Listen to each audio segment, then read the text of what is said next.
அழகு நான் ஒரு விஎஸ் பேசுகிறேன். இன்றைக்கி நம்ம பார்க்க போகிற சீரிஸோட நேம் வந்து சோலோ லெவலிங் சீசன் 4 எபிசோட் 28 தான் இன்றைக்கி நம்ம பார்க்க போகிறோம். அதாவது இந்த சீசனுடைய ஃபைனல் எபிசோட். இதுக்கப்புறம் சீசன் 5 வந்து கண்டினியூஸாக இந்த சேனலில் வந்துடும். முடிஞ்சதுக்கு அதையும் பார்த்து சப்போர்ட் பண்ணுங்கள். ஆந்தையோடைய ஸ்டோரியும் வந்து டிஃப்ரெண்ட் லைனாக இருக்கும். அதே மாதிரி அதுவும் ரொம்பவும் இன்ட்ரெஸ்டிங்காக போக போகிறதுனால முடிஞ்சதுக்கு யாரும் ஸ்கிப் பண்ணாமல் அதையும் பார்த்துருங்க. அதையும் பார்த்துட்டு அதுக்கப்புறம் சப்போர்ட் பண்ணது மட்டும் இல்லாமல் அடுத்தது போட போகிற மாங்குவாலையும் பார்த்துட்டு கொஞ்சம் தயவு செஞ்சு சப்போர்ட் பண்ணிங்கன்னா நல்லாயிருக்கும். அது எல்லாமே உங்ககிட்ட தான் இருக்குது. சப்போர்ட் பண்ணிங்களான்றதை கமெண்ட்டில் சொல்லுங்கள். நானும் பார்த்து தெரிஞ்சுக்கிறேன். சரி வாங்க நம்ம கற்றுக்கொள்ள போகிறோமா. எனக்கு தெரிஞ்சு இந்த சீசனுடைய இது ஃபைனல் எபிசோடாக இருக்கிறதுக்கான வாய்ப்பு இருக்குது. அது ஏன்றது இந்த கதையை பார்த்துட்டு நீங்கள் புரிஞ்சுப்பீங்க. அதாவது இந்த எபிசோடு மூலிமா இப்போ போன எபிசோடில் ஹீரோவும் அந்த டிராகன் கிங்கோடைய இடத்துக்கே போயிட்டு அவனை போயிட்டு அழிச்சிருப்பான். அழிக்கல, சண்டை போட்டு முடிகிற மாதிரி காமிச்சிருப்பாங்க. அதுக்கப்புறம் 2 வருஷங்கள் கடந்த பிறகு இப்போ ரியல் வேர்ல்டில் சில பழங்கால கதைகளை சொல்லக்கூடிய ஆட்கள் வந்து அமெரிக்காவே உலகக்கூடிய லெவலில் ஒரு சில விஷயங்கள் இந்த இடத்துல நடந்துருக்கதா சொல்லி இருக்காங்க.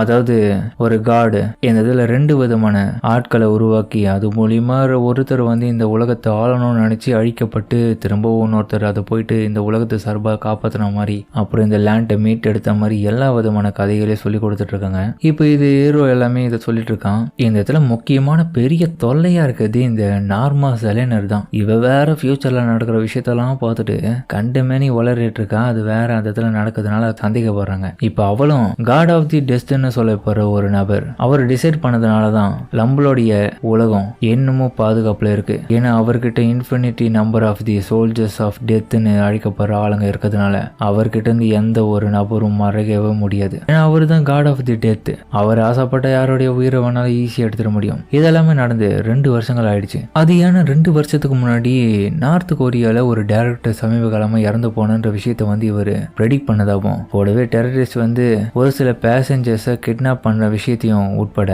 ஸ்டாக் மார்க்கெட்டில் மிகப்பெரிய சரிவு ஏற்படும்ன்ற விஷயம் வந்து எல்லாத்தையுமே புட்டு வச்சதுனால இவளுடைய அடுத்த கட்ட ப்ரெடிக்ஷன்ஸ் எல்லாத்தையுமே உலகத்தில் இருக்க ஒரு சில பேர் நம்ப ஆரம்பிச்சாங்க. அதுக்கப்புறம் வேர்ல்டோட ஒரு முடிவு ஒரு நாள் வரும்ன்றதும் கூடவே இந்த இடத்துல இருக்கிற ஒவ்வொருத்தருமே அதுக்கப்புறம் அதிர்ச்சி ஆவாங்கன்ற உட்பட எல்லாமே சொன்னான். அண்டு அதுக்கப்புறம் மறுநாள் அவ சொன்னா போல சோயோல பெரிய லெவலான ஒரு பிளாக் ஹோல் தோன்றும்னு சொன்னாங்க. அதுவும் வானத்தையே பொழக்கிற லெவலுக்கு ஜெலனர் ப்ரெடிக்ட் பண்ண மாதிரியே எல்லாமே அந்த இடத்துல நடந்ததுனால நியூஸ் பேப்பர்ஸ் உலகம் ஃபுல்லா இப்போ அவளுடைய பேச்சு தான் அதிகப்பட்டு இருக்கு. அதுக்கப்புறம் இப்போ ஜோயோல மக்கள் எல்லாருமே ஷாக் ஆயிட்டு, ஏய் என்ன இது இவ்வளவு பெருசா இருக்கு, அது ஓப்பன் ஆகுதுப்பா, அது ஓப்பன் ஆயிடுச்சு அந்த ஹோல் இப்போ அப்படின்னு மக்கள் எல்லாமே ஆச்சரியத்தோட பார்த்துட்டு இருக்காங்க. என்னன்னு சொல்லிட்டு அவங்க சொன்ன மாதிரி நடந்துட்டு இருக்குன்னு நினைக்கிறேன், யாரும் வரப்போறாங்கன்னு நினைக்கிறேன் அது உள்ள இருந்து அப்படின்னு மக்களும் பார்த்துட்டு இருக்கு. அதுக்கப்புறம் பார்த்தா ஹீரோவும் அந்த மக்களுக்கு இடையில நடந்து வந்துட்டு இருக்கும் போது ஒருத்தனும் நீங்க பாதுகாப்பா திரும்ப வந்ததுக்கு ரொம்பவும் நன்றி, வெல்கம் பேக் சஞ்சன் போ, அப்படி இல்லைன்னா நான் கட்டாயமாக அவங்கள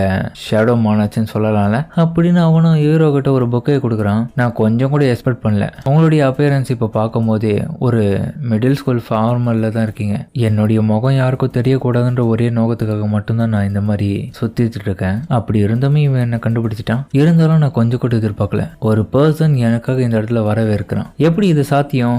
எங்களுக்கு நல்லாவே தெரியும் இது எல்லாத்தையுமே முழுக்க நீங்கள் தான் எல்லாத்தையுமே தனியாளாக பார்த்துப்பீங்கன்றது. அதன் வகையில் தான் நாங்கள் இந்த இடத்துல உங்களுக்கு வாழ்த்துக்கள் சொல்றதுக்காக வந்தோம். அது மட்டும் இல்லாமல் என்னால் உறுதியாக சொல்ல முடியும், இப்போ உங்களுடைய காலடிக்கு உள்ள கிட்டத்தட்ட 1000 கணக்கான சோல்ஜர்ஸை நீங்கள் சுமந்துட்டு இருக்கதா எனக்கு தோணுது. என்னால் கட்டாயமாக சொல்ல முடியும்பா, நீ இந்த இடத்துக்கு எனக்கு ஃப்ளவர் பொக்கே ஒன்றும் கொடுக்கறதுக்காக மட்டும் வரலான்றது எனக்கு நல்லாவே தெரியும். உன்னுடைய பிஸ்னஸ் என்னன்றது சொல்லு. ரூரல் சார்பாக நீங்கள் இந்த இடத்துக்கு வந்திருக்கீங்களா? ரூரல்ஸ் உங்களுக்கு ஒரு மெசேஜ் கொடுக்கறதுக்கு தயாராக என்ன அமைச்சிருக்காங்க ஷேடோ மானாஜ். அதனால அவங்க கிட்ட நான் கொஞ்சம் லாங்காக கான்வர்சேஷன் பண்ணுறதுனால நம்ம இந்த இடத்த விட்டு வேற ஒரு பிளேஸுக்கு போயிட்டு கான்வர்சேஷன் பண்ணணுமா? சரி ஓகே, இப்போதைக்கு எனக்கு இந்த இடத்த விட்டுட்டு ஒரு நல்ல பிளேஸாக கூட்டின்னு போவோம்னு சொல்லிட்டு அதுக்கப்புறம் பார்த்தா ஒரு ஐஸ்கிரீம் ஷாப்புக்கு போயிட்டு அவனுக்கு ஐஸ்கிரீம்லாம் வாங்கி கொடுக்க. எனக்கு கட்டாயமாக தெரியும் நீங்கள் ஒரு மிடில் ஸ்கூலராக இருக்கிறதுனால உங்களுக்கு ஐஸ்கிரீம்லாம் ரொம்ப பிடிக்கும். அதனால தான் ஐஸ்கிரீம் ஷாப்பு ஒன்று கூட்டின்னு வந்தேன். ரொம்ப நாளாக 2 வருஷத்துக்கு உள்ளேயே போயிட்டு வந்துட்டு இப்போ தான் வெளியே வந்தேன்னா சரி ஐஸ்கிரீம் கடை தான் சாப்பிட்டுனா நல்லா தான் இருக்கும்னு சொல்லிட்டு தான் இப்படி போட்டு வெளுத்து கட்டிட்டு இருக்க. நீ தப்பாக நினச்சிக்காத. சரி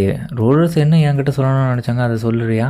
முதல்ல உங்களுக்கு தேங்க்யூ சொல்ல சொன்னாங்க. தேங்க்யூலாம் யார் கேடுது? ஃபார்மாலிட்டிலாம் விட்டுட்டு என்ன பிரச்சனை, எதனா ஒரு விஷயமா என்னன்றது சொல்லு. இல்லை ஃபேக்ட் என்னன்னா எல்லா விதமான ப்ராப்ளம்ஸுமே நீங்கள் இந்த இடத்துல இருந்து சரி பண்ணிட்டீங்கன்னு தான் சொல்லணும். அதனால ரூரல்ஸ் வந்து அப்படின்னு தான் கையில் ஏதோ ஒரு விஷயத்த அவனை கொண்டு வர, அதாவது ரூரல்ஸ் உங்களுடைய பவர்ஸை நினச்சி ரொம்பவும் ஃபீல் பண்ணுறாங்க. அது ஏன்னா இப்போ இருந்த எல்லா விதமான பிரச்சனைகளும் நீங்கள் சால்வ் பண்ணிட்டதால இதுக்கப்புறம் உங்ககிட்ட இருக்கிற இந்த பவர்ஸ்னால எந்த ஒரு பிரச்சனையும் இந்த நார்மலாக இப்போ இருக்கிற இந்த உலகத்துக்கு தேவைப்படாதுன்னு தோன்றுது. அதனால உங்களுக்கு தெரியும் இப்போ இருக்கிற இந்த உலகத்துல வந்து உங்களுடைய பவர்ஸை பயன்படுத்தி எந்த ஒரு விஷயமும் பண்ண போறது கிடையாது. இது எல்லாமே ஃபியூச்சர்ல மேபி வேற எதனா பிரச்சனை வந்தா அந்த டைம்ல நீங்க யூஸ் பண்றதுக்காக தயாரா இருந்தா பரவாயில்ல. பட் இப்போதைக்கு இந்த வேர்ல்டு வந்து தயாரா இல்லை. சரி, அதுக்கு என்ன பண்ணலாம்? அதுக்கு என்ன பண்ணலான்றனா, இந்த வேர்ல்டு இப்போதைக்கு அந்த அளவுக்கு மானம் எல்லாத்தையுமே சேர்த்து வச்சு அந்த அளவுக்கு தயாரா இல்லாதனால ரொம்பவும் வீக்கா இருக்கு.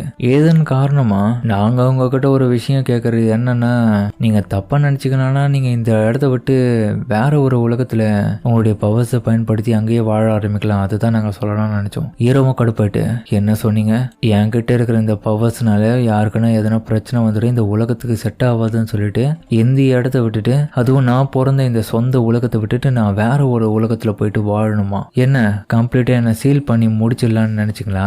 இல்ல, நீங்க அந்த மாதிரி நினைக்க வேணாம். இது ஒரு பாதுகாக்க மட்டும்தான் நாங்க இப்படி பண்றோம். ஹீரோவை இது கட்டிட்டு கடுப்புல அவனை முறைச்சு பார்க்க, அவன் ஷாக்லாம் அப்படியே அவனை பார்க்க, ஹீரோவும் அப்பனா இதுக்கப்புறம் என் மூலியமா இந்த உலகத்து எந்த விதமான யூஸும் இல்லாதனால என்னை இந்த இடத்த விட்டு நகுத்தலான்னு பாக்குறீங்களா? அப்பனா என்னுடைய பவர்ஸ் தான் உங்களுக்கு பயத்தை ஏற்படுத்துதுன்னா என்னை பார்த்து ரொம்ப பயப்படுறீங்களா நீங்க?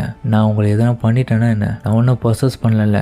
இல்ல டெஃபினெட்லி நான் அந்த மாதிரி தப்பா ஒன்னும் சொல்லியே. முதல்ல நீங்க இதை படிச்சு பாருங்க சொல்லிட்டு அவனும் போனை காமிக்க. இது என்ன காட் ஆஃப் தி டெத்னு சொல்ல போற ஆளு திரும்பவும் இந்த லேண்டுக்கு அமைச்சு வச்சிருக்கத இந்த ஆர்டிக்கல்ல போட்டிருக்கான். இங்க பாருங்க, இதுல இருக்க ஆர்டிக்கலை பொறுத்த வரைக்கும் ஜெலினர் வந்து நீங்க திரும்ப வந்ததால இதை கிரியேட் பண்ணிருக்காங்க. அதனால இப்படியாப்பட்ட ஒரு சிக்கலான சூழ்நிலையில நீங்க இதே இடத்துல வாழ்றது உங்களுக்கு நல்லது இல்ல. நீங்க இந்த இடத்த விட்டு அனதர் வேர்ல்ட்ல வாழ்ந்தீங்கன்னா நீங்க சுதந்திரமா இருக்கும், யாரும் உங்களை டிஸ்டர்ப் பண்ணலாம் வரமாட்டாங்க. அது மட்டும் இல்லாம தேவைப்படுற நேரத்துக்கு மட்டும் இந்த உலகத்தை வந்து உங்களால கான்டாக்ட் பண்ணிக்க முடியும், லைஃபையும் சேஞ்ச் பண்ணிக்க முடியும். அப்ப நீ சொல்றத பார்த்தா இந்த இடத்த விட்டு நான் என்னுடைய லைஃபையும் சேஞ்ச் பண்ணிக்க முடியும், என்னால அப்பப்போ வந்துட்டும் போக முடியும்ன்றியா?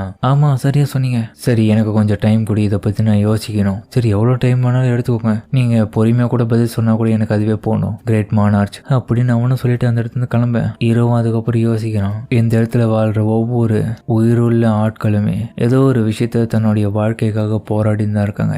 நான் இப்போ ஒரு ஷேடோ மானார்ச் கூட ஒன்றிணைஞ்சு ஒரு வெசலா இந்த இடத்துல செயல்படுறதுனால என்னால இந்த வேர்ல்டோடைய பெனோமினலை கூட மாற்ற முடியும். அண்டு மானார்ச்சோடைய மொத்த விதமான ஸ்ட்ரென்த்தையும் நான் எடுத்ததுனால மானார்ச்சோடைய கதைகளையும் முடிச்சு என்னுடைய மிஷின்ஸ் மொத்தமே இப்போ கம்ப்ளீட் ஆயிடுச்சு. நான் இந்த இடத்துல எனக்கு கொடுக்கப்பட்ட எல்லா விதமான மிஷின்ஸையும் நான் ஃபுல்லா முடிச்சதுனால என்னுடைய பர்பஸ் இதுக்கப்புறம் ஒண்ணுமே கிடையாது. அதாவது ஒரு போரே நடக்காத இடத்துல தேவையில்லாம நியூக்ளியர் பாம்பை அப்படியே சேர்த்து வச்சு அது பின்னாடி அதோடைய பவர்ஸ் எல்லாமே தேவையில்லாம ரிலீஸ் பண்றது மட்டும் இல்லாம அது மிகப்பெரிய பாதிப்பை தான் அந்த இடத்துக்கு ஏற்படுத்தும். அது போலதான் நானும் இப்போ எந்த விதமான போரும் இல்லாதனால இதுக்கப்புறம் நான் சண்டை போறதுல எந்த விதமான பிரயோஜனமும் கிடையாது. எனக்குள்ள அதிகப்படியான கொஸ்டின்ஸ் இருக்குது. இதுக்கப்புறம் நான் மீனிங்லெஸ் இல்லாத இந்த ஒரு வாழ்க்கையை எதுக்காக வரணும்? என்னோட ஃபேமிலி இப்போ நல்லா தான் இருக்காங்க, எல்லாருமே எந்த ஒரு பிரச்சனையும் இல்லாம நார்மலா தான் போயிட்டு இருக்கு. நான் எதுக்காக வாழணும்னு அவனு யோசிச்சுட்டே இருக்கும் போது வெளியே பார்த்தா யாரோ ஒரு பொண்ணை பாக்குறான். அவளும் அவனை கிராஸ் பண்ணி போக ஹீரோவும் பார்த்துட்டு ஷாக் ஆயிட்டு அந்த வெளியே ஓடுறான். இல்ல, எனக்கு ஒரு மீனிங்கான ஒரு வாழ்க்கை இருக்கு, எனக்கு நல்லாவே தெரியும். அதுக்கப்புறம் எனக்கான கொஸ்டின்ஸ் எல்லாமே பதில் இருக்கு அப்படின்னு பார்க்க அந்த இடத்துல அந்த பொண்ணும் என்ன இது ஏதோ ஒரு ஐஸ்கிரீமோடைய ஸ்மெல் எனக்கு தோணுது, அதுவும் நல்லா இருக்கு அப்படின்னு பார்த்துட்டு இருக்க ஹீரோவை தன்னுடைய பிளாஷ்பேக்கை யோசிச்சு பார்க்கறான். ஒவ்வொருத்தருமே யோசிச்சு பார்க்கறான். இப்போ எந்த விதமான பிரச்சனையும் இல்லாதனால எல்லாரும் அவங்களுடைய சகஜமான வாழ்க்கைகளை இப்போ கொஞ்சம் மாற்றி வாழ்றாங்க. பேக்கியோன்னு பார்த்து வேற ஏதோ ஒரு இடத்துல வேலை செஞ்சுட்டு இருக்கேன். ஹீரோடைய அம்மா காமிக்க அவங்களும் ஷாப்பிங் பண்ணிட்டு இருக்கேன். ஜின்ஹோ பார்த்தா இன்னொரு பக்கம் ஸ்கூல்ல படிச்சுட்டு அப்படியே தூங்கிட்டு இருக்கான். இதுக்கு முன்னாடி என் கூட பழகின ஒவ்வொருத்தருமே இப்போ வேற வேற வாழ்க்கையில வேற வேற விதத்துல அவங்களும் வாழ்ந்துட்டு இருக்காங்க. ஜோயும் காமிக்க அவளும் ஸ்கூல் தான் படிச்சுட்டு இருக்கான். மிஸ்டர் சாங்கும் அவருடைய ஸ்டூடெண்ட்ஸுக்கு பயிற்சி கொடுத்துட்டு இருக்கு. இன்னொரு பக்கம் அவனுக்கு ரெண்டு பேரும் கன்ஸ்ட்ரக்ஷன் வேலை தான் பார்த்துட்டு இருக்கானுங்க. நம்ம பார்க்கு கிம்மோ டாங்ஸோ அதுக்கப்புறம் அவனோட தம்பிக்காரனும் ஏதோ ஒரு வேலையை தான் பார்த்துட்டு இருக்கானுங்க. இன்னொரு பக்கம் மிஸ்டர் சாயும் அவனுடைய ஆஃபீஸ்ல நிறைய ஒர்க்கை பார்த்துட்டு இருக்கு. மாங் டியாங்கோனும் மார்ஷல் ஆர்ட் ப்ராக்டிஸ்லாம் பயங்கரமா பண்ணிட்டு இருக்கான். இன்னொரு பக்கம் நைட் கில்ட்டோடைய லீடரான ஏர் ஆங்கர் பார்க்க காமிக்க, இன்னொரு பக்கம் நம்ம லீயை காமிக்கிறாங்க. கூடவே அவனும் பின்னாடி தான் இருக்கான். அதுக்கப்புறம் நம்ம ஜின்மோடைய அம்மாவும் காமிக்க அப்பாவும் காமிக்க எனக்கு ரீசன் கிடைச்சிடுச்சு. நான் எதுக்காக இன்னமும் வாழணுன்றது எந்த ஒரு மீனிங்லெஸ்ஸும் இல்லைன்றதுலாம் கிடையாது. நம்ம வாழ்றதே ஒரு மீனிங் தான். அதுக்கப்புறம் பார்த்து நம்ம தலைவன் தாமஸ் ஆண்ட்ரேவும் காமிக்கிறாங்க. இன்னொரு பக்கம் நம்ம மிஸ்டர் வூவும் அவனுடைய நண்பனா இருக்கிற வேலை செய்யற அவனும் அவன் பண்ண தப்ப எல்லாம் வேலைக்கு மாட்டிக்கினான் இந்த ஒரு தடவை.